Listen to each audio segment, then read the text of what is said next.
What's up, everyone? Welcome to this day in Philly sports history for April 20th, 2023. I'm your host, Jim Montgomery. Happy 420 out there for all those who celebrate. If you know, you know. Quick Eagles update before we get into today's episode. They did make a signing, and I think this is going to end up being one of those under the radar that Howie being Howie moves. They signed Falcons wide receiver Olamide Zaccheaus. And basically what this is, like, he's not going to be one of your top two guys, but I think he's an upgrade over Quez Watkins, who kind of disappeared throughout the season last year as it progressed.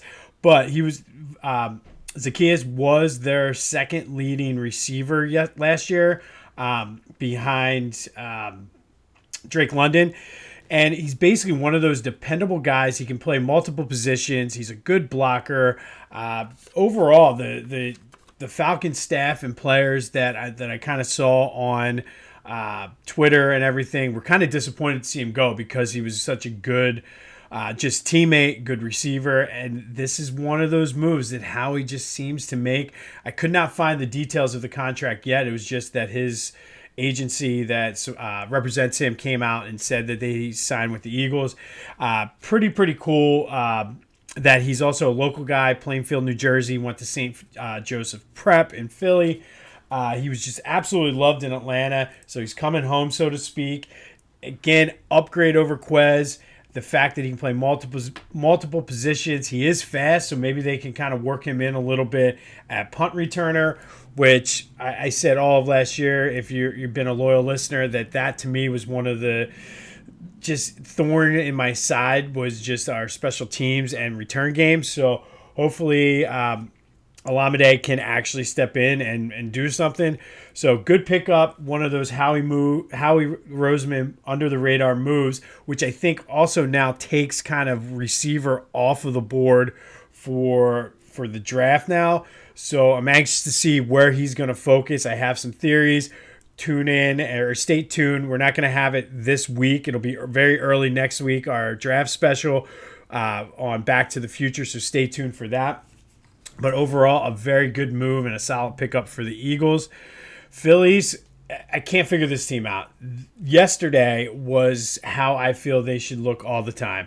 5-2 win over the White Sox. Tawan Walker went 6 1/3, gave up 2 earned runs.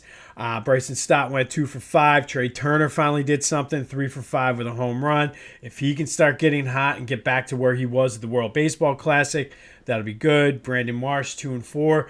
I feel like they're just staying afloat. If we could just string like another 2-3 wins together and get back to 500, I feel like that should be the goal now, is to get back to 500 and then start going games over. They might be able to just kind of hang in there until guys like Ranger Suarez come back, Bryce comes back. They went 4-3 on the road trip. Not bad. They didn't play great teams, but with where they were and kind of what happened, I'll take it. The bullpen looked great yesterday. The Soto, Kimbrel, Alvarado for like the 7th, 8th, and 9th. I mean, I'll take it, or 6th, 7th, 8th, and 9th, I should say.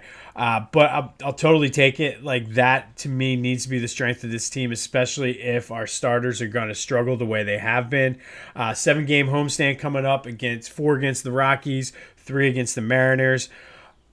Let's do it. This is, as Charlie used to say, it's turning into hitting season. So, Sixers tonight look to go up 3-0. I think they come out. I think Brooklyn's going to come out and be on fire somewhat early, but again, like, I can't see that crowd being that into it because of just, I mean, they know the team's not going anywhere. They know that they're technically in a rebuild and got lucky to be in the playoffs. So I don't necessarily see the crowd being all that hyped up. And even if they are, the Sixers are definitely going to be able to withstand a punch in the mouth and then come back. So I look for the Sixers to take care of business. I think the line was 5.5 last I saw. I like the Sixers to cover that as well, which pretty much means I just jinxed them. So if you're a bettor, go the opposite way. I've been in a slump recently. But we're going to stick with the Sixers. Today we're going to go back to April 20th, 2003. Sixers beat the Hornets 98-90 down at the FU Center. It was the first round of the NBA playoffs, game 1. AI went for 55 points, his playoff career high. on 21 for 32 shooting. Eric Snow had 10 assists. Keith Van Horn, a blast from the past, had 10 rebounds. Sixers were the 4 seed. They would go on to win that series 4-2 before losing to the Pistons 4-2 in the second round.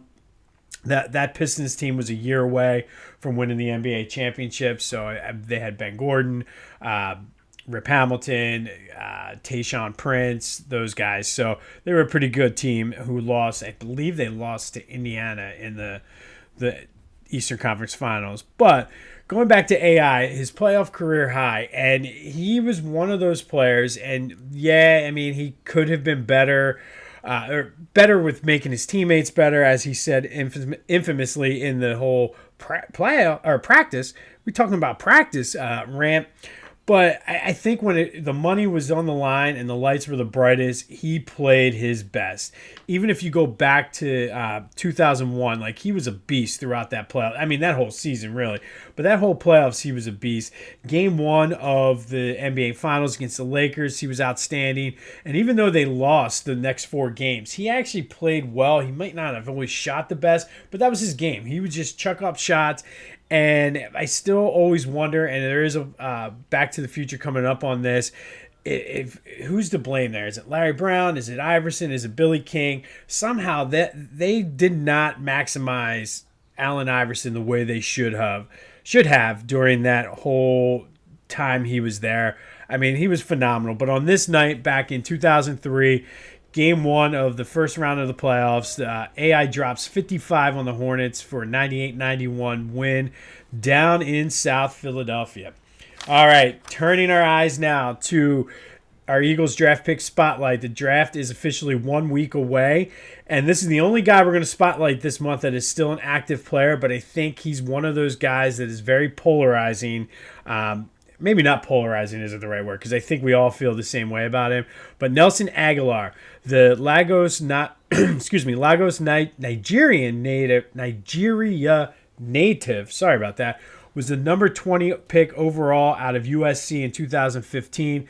Spent 5 years with the Eagles, and he was one of those guys who were always questioned. Like, he had the hype, and he just never necessarily lived up to it. He had some issues with drops. But he did break out in the 2017 season, 62 catches for 768 yards and 8 touchdowns. But he was big down the stretch and in that playoff run, specifically in the Super Bowl. Super Bowl, he went 9 for 84, and he had some very big, crucial catches, third down catches, and catches that kept drives alive and things like that. So I will say, for all of his warts and all of the issues with drops, we don't necessarily win the Super Bowl without Nelson Agholor. Other than 2017, though, he's probably best known for the guy on the news who the building was on fire in Philly, and they were like, we was dropping babies out of buildings and we was catching them, though, unlike Agholor. Look it up if you have it. Hilarious clip. Because here this guy is. They're saving people from a burning building, and he's able to get a shot in on Nelson Agholor. And to me, that is the most Philly fan thing there is. So make sure you look up the Agholor dropping babies guy. Or catching them, or whatever he said. We was catching them, though, unlike Agholor. And then his face is priceless. But he had 2 big drops, and I think this was around the time the guy said it in the 2019 season.